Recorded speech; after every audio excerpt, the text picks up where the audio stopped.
आपके साथ कभी ऐसा हुआ है कि आप कहीं बैठे हैं, बात कर रहे हैं और अचानक आप ब्लैंक हो गए?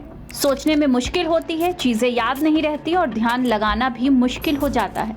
तो ये नॉर्मल बिल्कुल नहीं है और ना ही हम इसे किसी तरह की बीमारी कह सकते हैं। जैसी परिस्थिति मैंने अभी आपको बताई, इसे ब्रेन फॉग कहते हैं। ये कोई बीमारी नहीं है बल्कि एक लक्षण है जो बताता है कि आपका दिमाग ठीक से काम नहीं कर रहा है।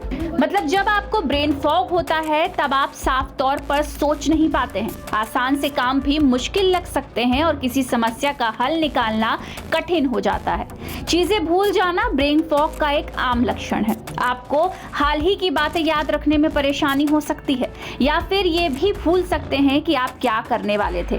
किसी एक चीज पर ध्यान टिकाना मुश्किल हो जाता है, आप आसानी से भटक सकते हैं और काम पूरा करने में ज्यादा समय लग सकता है। ब्रेन फॉग होने पर आपको हमेशा थका हुआ महसूस हो सकता है, भले ही आपने आराम किया हो। ये सुस्ती आपके सोचने और काम करने की क्षमता को भी कम कर सकती है। सही शब्द ढूंढने में परेशानी हो सकती है, आप अपनी बात ठीक से कह नहीं पाते हैं और दूसरों को समझने में भी मुश्किल हो सकती है। और अगर ये सब लक्षण लगातार आपको परेशान कर रहे हैं तो ये आपकी लाइफ पर भी बुरा असर जरूर डालेंगे।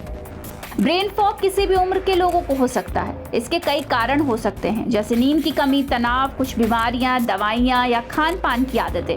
अगर आपको लगातार ब्रेन फॉग महसूस हो रहा है तो डॉक्टर से सलाह लेना जरूरी है ताकि इसके कारण का पता चल सके और सही इलाज किया जा सके।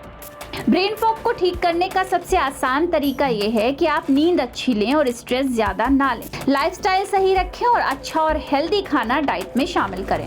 और हाँ, अपने रूटीन में किसी भी तरह की फिजिकल एक्टिविटीज जरूर शामिल करें। AKK हेल्थ के लिए सौम्या शुक्ला की रिपोर्ट।